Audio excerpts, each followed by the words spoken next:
le travail sur le terrain. La maison Georges Rahuiri a abrité cet événement, le point avec Abrel Lemami. Et puis le maire de Libreville, Jean-François Ntoutou-Memane, satisfait des travaux entrepris sur les marchés de la capitale gabonaise, nous dira Biwaou Mikala dans ce journal. Mesdames, Messieurs, bonsoir, bienvenue dans cette édition d'information. Un ouf de soulagement pour les personnels des deux chaînes publiques qui avaient du mal à exercer dans des conditions optimales leurs tâches. Aller sur le terrain était devenu un casse-tête chinois et voilà cet après-midi un début de solution avec la remise des véhicules neufs aux deux responsables des chaînes publiques par le ministre de la Communication Blaise Loimbé, suivi d'une réunion sur la réforme de l'audiovisuel au Gabon. Le point avec Abrel Lemami, Yvette Legouo-Kossa.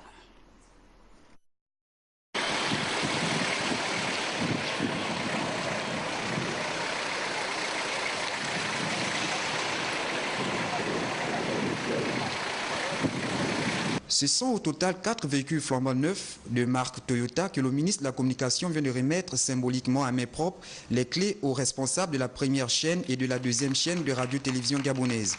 Ces véhicules viennent là combler le déficit en matière de déplacement des agents. Il est souhaitable que ces véhicules soient affectés aux services techniques qui sont sur le terrain, qui vont sur le terrain en reportage. Et il est souhaitable que pour éviter l'utilisation abusive de ces véhicules à des fins privées, que sur ces véhicules soit écrit bel et bien Radio Gabon et Gabon Télévision. J'ai regardé dans le parc automobile du ministère. J'ai fait la chasse à ceux qui avaient 2 voitures, certains 3 voitures, pendant que d'autres n'en ont rien. On a fait la chasse et on a réussi à trouver un minibus. Vous savez qu'un journal, c'est du direct. S'il y a une information entre 20h et 23h, qu'est-ce qu'on fait? On ne va pas attendre le jour d'après, il faut la diffuser. Donc il est souhaitable, monsieur le directeur général, qu'à partir du moment où vous avez ce minibus à disposition, vous puissiez donc reprendre les activités du direct pour le journal et vous déposer les agents à leur domicile à partir après les émissions. Prenez-en soin. C'est petit, c'est symbolique, mais c'est tout ce que nous avions comme crédit disponible. Outre la remise des véhicules, le ministre de la Communication a tenu une réunion d'information à l'auditorium Vicky Fourier de la maison Georges Rahuiri sur les réformes de l'audiovisuel au Gabon. Rappelons que le ministre a exhorté les responsables de la radio-télévision première chaîne et deuxième chaîne à bien prendre soin de ces véhicules affectés uniquement pour les agents en déplacement sur le terrain.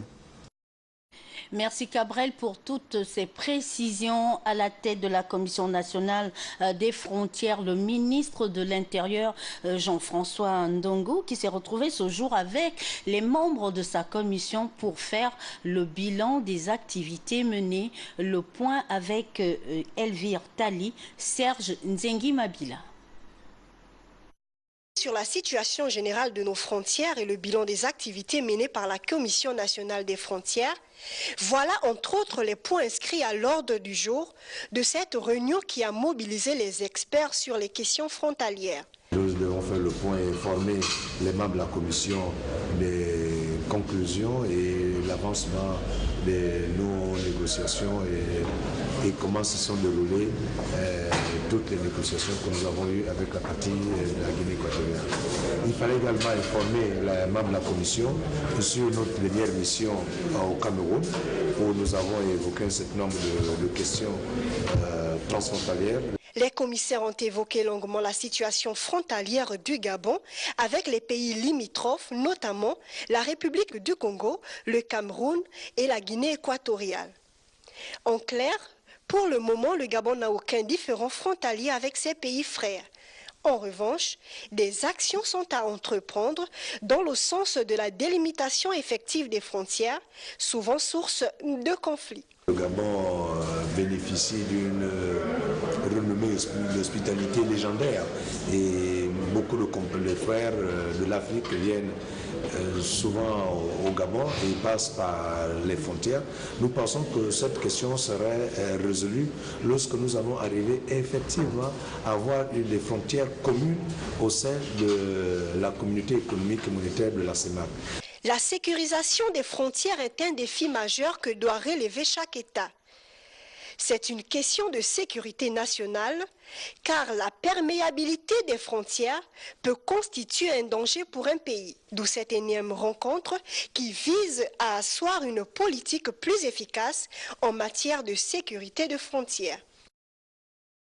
Du ministre du Budget, des Comptes publics et de la Fonction publique se communiquer en vue de s'arrimer au nouveau système de règlement interbancaire SISTAC. Le ministre du Budget, des Comptes publics et de la Fonction publique informe l'ensemble des agents publics de l'État, notamment ceux dont les traitements et salaires sont régulièrement domiciliés dans les établissements bancaires, qu'il a été procédé à une mise à jour de leur numéro de compte au cours de la solde du mois de janvier 2013. Il s'est agi, à travers cette opération, de passer de 11 caractères, souvent retenus par la saisie des numéros de compte, à 23, tel que le recommande la norme SISTAC. Aussi, tiendrai-je à préciser que les banques de domiciliation des salaires pour les agents concernés restent les mêmes que celles du mois de décembre 2012.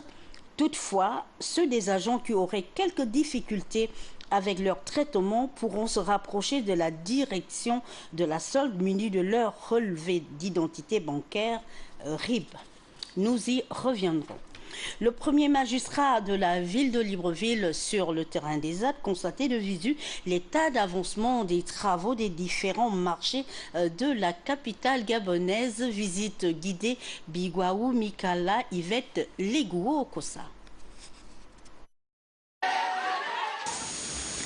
Le maire de la commune de Libreville, préoccupé par la demande sans cesse croissante d'acquisition de box, d'étals et de magasins par les commerçantes et commerçants des différents marchés de la capitale, a entrepris un vaste programme de travaux d'agrandissement. Pour s'enquérir de l'état d'avancement des dits travaux, l'édile de la commune de Libreville a tenu à faire le tour des chantiers en commençant par Mumbwe, Nkembo, Pekawit et enfin Zéayon. Nous avons été agréablement surpris de voir qu'à côté, il y a un grand bâtiment d'importance considérable qui est en train d'être achevé, qui a 1 ou 2 sous-sols et plus R, plus 3. Vraiment, c'est quelque chose de considérable. Il y a quelques mois, nous nous sommes rendus en Kembo pour inaugurer cette annexe qui est vaste, moderne. Et comme on nous a dit qu'il y avait des problèmes, les prix des étals et des box seront ramenés à des niveaux compatibles avec la bourse de nos mamans. Nous sommes rendus au PK8. Les travaux sont très avancés et sont très impressionnants. Et nous voici ici à Nzangayon. Nous avons quintuplé la superficie de ce bâtiment. Nous l'avons doté de 2 chambres froides. C'est au quartier Mboué qu'a pris fin la descente sur le terrain du maire de Libreville et sa délégation en visitant le site où sera construit le futur marché de cette partie de la capitale qui, malheureusement, est toujours occupée par les populations qui tardent à déguerpir alors qu'elles ont déjà été indemnisées. L'auditorium du ministère des Eaux et Forêts a abrité les travaux de l'atelier final de restitution des résultats du projet sur le renforcement de la sécurité alimentaire en Afrique centrale à travers la gestion durable des produits forestiers non ligneux. Ce projet a été exécuté dans 3 pays de la sous-région, à savoir le Gabon, la RCA et le Congo. Le compte rendu d'Eric Nzengi Badinga et Marlise Mengue.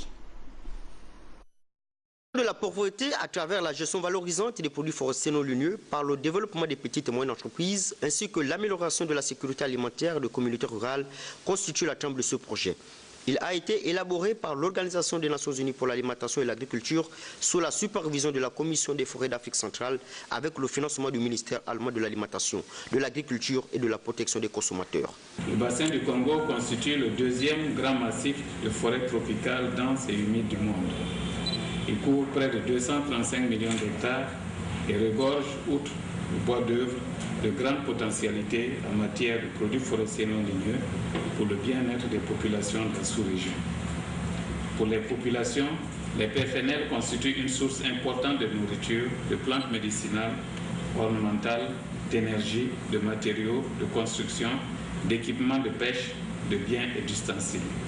En conséquence, ces produits forestiers non ligneux contribuent à la sécurité alimentaire aussi bien des populations au Gabon qu'en Afrique centrale. Le potentiel macroéconomique des produits forestiers non ligneux est considérable. Leur valorisation est l'une des matérialisations du Gabon vert, second pilier de la politique de l'émergence. Comme vous le savez, l'amélioration des conditions de vie des populations rurales est une préoccupation majeure de la politique prônée par son Excellence Ali Bongo Ondimba, président de la République, chef de l'État. Ce projet, objet du présent atelier, est une des réponses à la lutte contre la pauvreté qui participe à la mise en œuvre du pilier Gabon. En effet, les produits forestiers non ligneux dans notre sous-région constituent une des ressources forestières à usage multiple à travers leur contribution à l'alimentation, à la pharmacopée, à la culture et sont une importante source de revenus en milieu rural. Le Comité national sur les produits forestiers non ligneux est déjà à pied d'œuvre. La formation des populations locales aux techniques de domestication du Koumou et de l'Andok s'est déroulée sur les sites pilotes de l'estuaire et du Roland.